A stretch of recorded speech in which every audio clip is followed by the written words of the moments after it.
Welcome to our channel stitching text book. நம்ம இன்றைக்கி பார்க்க போகிறது baby frock easy front design தான்.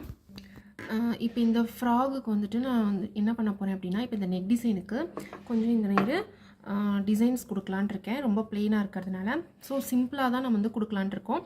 இப்போ என்ன பண்ணுறோன்னா, நான் வந்துட்டு இந்த ஷோல்டர் ஆம்கோல் இருக்குது பார்த்தீங்களா, இது வந்துட்டு நான் எப்பவும் போல் நல்ல பக்கமாக வச்சு உள் சைடாக திருப்பிட்டு படிமான தையல் போட்டுட்டேன். கழுத்துக்கு மட்டும் போடலை. கழுத்துக்கு பாருங்கள் நான் ப்ளெயினாக வச்சுருக்கேன். எதுக்காக அப்படி விட்டுருக்கேன் அப்படின்னா, இப்போ இந்த நேரம் டிசைன்ஸ் கொடுத்துட்டு அதுக்கப்புறம் நம்ம வேணும்னா பைப்பிங்கோ இல்லை நம்ம கழுத்துக்கு கிராஸ் பீஸ் வைப்போம் இல்லைங்களா, அந்த மாதிரி நம்ம வந்து வச்சு ஸ்டிச் பண்ணிக்கலாம். அதுக்காக நான் இதை அப்படியே விட்டுருக்கேன், இந்த நேரம் நீட் ஃபினிஷிங் வரதுக்காக. ஸோ இந்த சென்டர் பார்ட்டில் மட்டும் நான் வந்துட்டு ஃப்ரில் மாதிரி வைக்கலான் இருக்கேன். இந்த ரெண்டு சைட்லேயும் ஃப்ரில் வச்சுட்டு சென்டரில் வந்துட்டு கிளாத் அட்டாச் பண்ணலான் இருக்கேன். ஸோ அதுக்கு எப்படி நீங்கள் எடுக்கணும் அப்படின்னா, இப்போ இதுதான் அளவு இல்லைங்களா. இப்போ இந்த டாப்போட அளவுக்கு நம்மளுக்கு எப்படி நம்ம ஃப்ரில் எடுக்கணும் அப்படின்னா, ஃப்ரில்லுக்கு பார்த்தீங்க அப்படின்னா, இப்போ இதிலிருந்து நெக்லேருந்து கீழே டவுன் இது வரைக்கும் உங்களோட ஹைட் எவ்வளோன்னு பார்த்துக்கோங்க. இதோட டபுள் அளவு நீங்கள் வந்து எடுக்கணும், சரிங்களா. இப்போ இதோட டபுள் அளவுனா எவ்வளோனா, இப்போ பாருங்கள், நான் வந்து நெக்கிலிருந்து கீழே டவுன் போட்டிருக்கேன், சரிங்களா. நெக்கிலிருந்து கீழே டவுனு. ஸோ அதோட ஹைட் எவ்வளோன்னு பார்த்தீங்கன்னா 7 inches வருது. ஸோ இந்த 7 + 7 14. நம்ம 14 அளவுக்கு நம்ம துணி எடுத்துக்கணும் ஃப்ரில் வைக்கிறதுக்கு. இந்த 14 inchesக்கு துணி எடுத்துகிட்டு, அதாவது அகலம் வந்து 3 inches நான் எடுத்திருக்கேன், சரிங்களா. அகலம் வந்து 3 inches, ஹைட்டு இதோட லென்த்து வந்துட்டு எவ்வளோன்னு பார்த்தீங்கன்னா 14 inches எடுத்திருக்கேன். இதை நான் வந்துட்டு இது உள் பக்கம், சரிங்களா. இது வந்துட்டு நல்ல பக்கம். இதை வந்து இப்படி ஃபோல்ட் பண்ணி உள் பக்கமாக இப்படி ஃபோல்ட் பண்ணிவிட்டு இங்கே ஒரு ஸ்டிச் போட்டுட்டு நம்ம அதுக்கப்புறம் நம்ம பைப்பிங் திருப்புற மாதிரி இது திருப்பிட்டோம்னா நல்ல பக்கம் நம்மளுக்கு வந்துடும். அதுக்கப்புறம் அதை வந்து நம்ம ஃப்ரில் வைக்கிறதுக்கு ஈஸியாக இருக்கும். நீ இல்லைனா நம்ம வந்து இப்படி கூட நம்ம பண்ணலாம், நம்மளுக்கு அவ்வளோ அழகாக வராது இது. நீங்கள் இந்த நேரம் இப்படி வச்சுட்டு இதை வந்துட்டு நீங்கள் ஃபோல்ட் பண்ணி எடுப்பீங்க இல்லைங்களா, இப்படி அடிச்சிங்கன்னா இது வந்துட்டு அந்த அளவுக்கு நீட்டாக வராது. ஸோ என்ன பண்ணணும்னா, எப்போவுமே துணி திருப்பணும் அப்படின்னா ஃபஸ்ட்டு நல்ல பக்கத்தை உள்ளே வச்சுக்கோங்க. ஒரு ஓரமாக, அதாவது ஃபோல்டட் சைடு கிடையாது, இந்த ஓப்பன் சைடில் ஒரு ஸ்டிச்சு ஓரமாக ஒரு ஸ்டிச் போட்டுட்டு அதுக்கப்புறம் நம்ம உள்ளே விட்டு வெளியில் எடுத்தோம்னா நல்ல பக்கம் வந்துடும். அதை நான் எப்படின்னு காட்டுறேன் பாருங்கள். இப்போ நான் சொன்ன மாதிரி தான் ஃபோல்ட் பண்ணிவிட்டு நல்ல பக்கமாக உள்ளே வச்சுக்கோங்க. வச்சுட்டு நம்ம இந்த மாதிரி ஓரமாக அந்த ராங் சைடு இருக்கு இல்லைங்களா, அதில் வந்துட்டு ஸ்டிச் போட்டுக்கோங்க. அதாவது ஃபோல்டட் சைடில் கிடையாது, நான் ஓப்பன் சைடில் வந்துட்டு நல்லா ஸ்ட்ராங்காக ஸ்டிச் போட்டுக்கோங்க. எப்போவுமே அது வந்துட்டு பிரிஞ்சு வராத அளவுக்கு. அதுக்கப்புறம் நான் என்ன பண்ணுறேன்னா, உள்ளே விட்டு திருப்புறதுக்கு நம்ம நார்மலாக நீடில் யூஸ் பண்ணுவோம் இல்லைங்களா, இது கூட யூஸ் பண்ணலாம். இதுதான் ரொம்ப ஈஸியான மெத்தடு.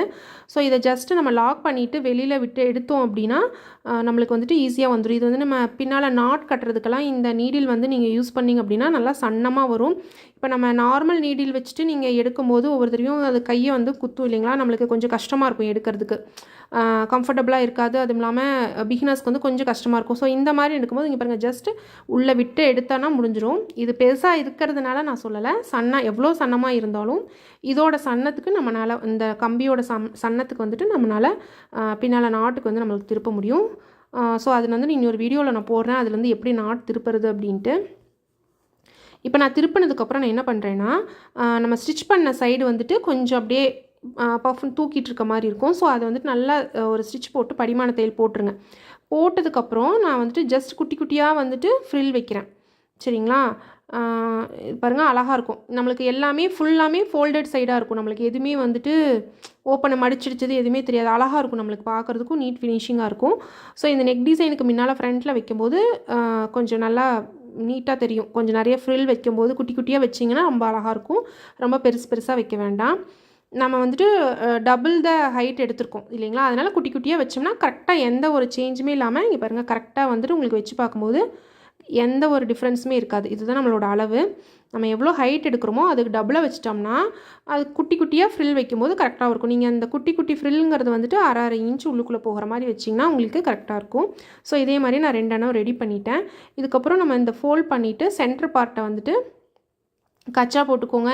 இல்லைனா நீங்கள் நார்மலாக இந்த மாதிரி சாக் பீஸ் வச்சு மார்க் பண்ணிவிட்டு அதுக்கப்புறம் என்ன பண்ணுறீங்கன்னா, சென்டர் மார்க் பண்ணியிருக்கீங்க இல்லைங்களா, அதுலேருந்து லெஃப்ட் சைடில் ½ ரைட் சைடில் ½ inch எடுத்துக்கோங்க. அந்த ½ inches தான் நீங்கள் வந்துட்டு இதை ஸ்டிச் பண்ணணும். ஏன்னா நம்ம சென்டராக வந்துட்டு நம்ம பிளெயினாக வந்து துணி கொடுத்து அட்டாச் பண்ண போகிறோம் இல்லைங்களா, அதனால் சென்டர் லைன்லேருந்து லெஃப்ட்டில் ½ ரைட்டில் ½ inch லைன் போட்டுட்டு அந்த லைன் மேலேயே நம்ம வந்துட்டு இந்த ஃப்ரில் வச்சு அட்டாச் பண்ணணும். அவ்வளோதான். இப்போது இதுலேயும் நான் அட்டாச் பண்ணுறேன். இதுக்கப்புறம் நம்ம வைக்கிற துணி கூட நம்ம அதே மாதிரி இப்போ நம்ம திருப்பணும் இல்லைங்களா, அதே மாதிரி திருப்பிட்டா இன்னும் கொஞ்சம் நீட்டாக இருக்கும் ஃபினிஷிங்கு. இப்போ நான் இந்த மாதிரி திருப்பினதுக்கப்புறம் என்ன பண்ணுறேன்னா, நான் அந்த கரெக்டாக நம்ம அந்த கோடு ஸ்டிச் பண்ண இடம் இருக்கு இல்லைங்களா, அதை வந்து சென்டராக நான் வச்சுக்கிறேன். இப்போ இது வந்து படிமான தையல் போட்டுருங்க, அப்போ தான் கரெக்டாக நிற்கும்னு சொன்னேன் இல்லைங்களா. இப்போ நான் இதை வைக்கும்போது அந்த பார்ட்டை வந்துட்டு சென்டராக வச்சுக்கிறேன். சரிங்களா, அப்போ தான் வந்துட்டு இதில் பாருங்கள் தெரியும், உள்ளுக்குள்ளே நான் வைக்கும்போது சென்டராக வச்சுருக்கேன் அந்த தையல் போட்ட பகுதியை. மேலே ஃபுல்லாமே வந்துட்டு எதுவுமே ஸ்டிச்சஸே தெரியாது, பிளெயினாக இருக்கிற மாதிரி இது வந்து இருக்கும். ஸோ சைடில் ரெண்டுமே ஸ்டிச் போட்டால் அவ்வளோதான் நம்மளுக்கு முடிஞ்சிச்சு. ஸோ இந்த மாதிரி வந்துட்டு ஸ்டிச் போட்டுக்கோங்க. போட்டதுக்கப்புறம் நம்ம கடைசியாக நம்ம எப்போவுமே கழுத்துக்கெல்லாம் கிராஸ் பீஸ் ஸ்டிச் பண்ணுவோம் இல்லைங்களா, அந்த மாதிரி ஸ்டிச் பண்ணிக்கிட்டிங்கன்னா நீட் ஃபினிஷிங் ஆயிரும். ஸோ நான் அது வந்து நான் ஸ்டிச் பண்ணிட்டேன். கிராஸ் பீஸ் ப்ளவுஸ்க்கெல்லாம் கிராஸ் பீஸ் வைப்போம் இல்லைங்களா, இந்த மாதிரி உள்ளே வந்து வச்சு திருப்பிடுங்க, முடிஞ்சிச்சு. ஸோ நம்மளுக்கு நம்ம வேணும்னா முன்னால் வந்துட்டு ஃப்ரண்ட்டில் நம்ம பட்டன்ஸ் பெரிய பெரிய ஃபேன்சி பட்டன்ஸ் வந்து வச்சுட்டா அழகாக இருக்கும். ஸோ நான் ஃப்ரில் வந்துட்டு மேலே சின்ன ஃப்ரில் வச்சதுனால கீழே ஸ்கர்ட்டுக்குமே வந்துட்டு சின்ன ஃப்ரில் தான் வந்து வச்சுருக்கேன். ஸோ உங்களுக்கு சென்டரில் வந்துட்டு பட்டன்ஸ் வச்சிட்டிங்கன்னா இன்னும் வந்துட்டு உங்களுக்கு நல்லா அழகாக தெரியும். ஸோ நான் இந்த வீடியோவில் சொன்ன சின்ன சின்ன டிப்ஸு ட்ரிக்ஸ் உங்களுக்கு பிடிச்சிருந்துச்சு அப்படின்னா கண்டிப்பாக நம்ம சேனலுக்கு சப்ஸ்கிரைப் பண்ண மறக்காதீங்க. தேங்க்ஸ் ஃபார் வாட்சிங்.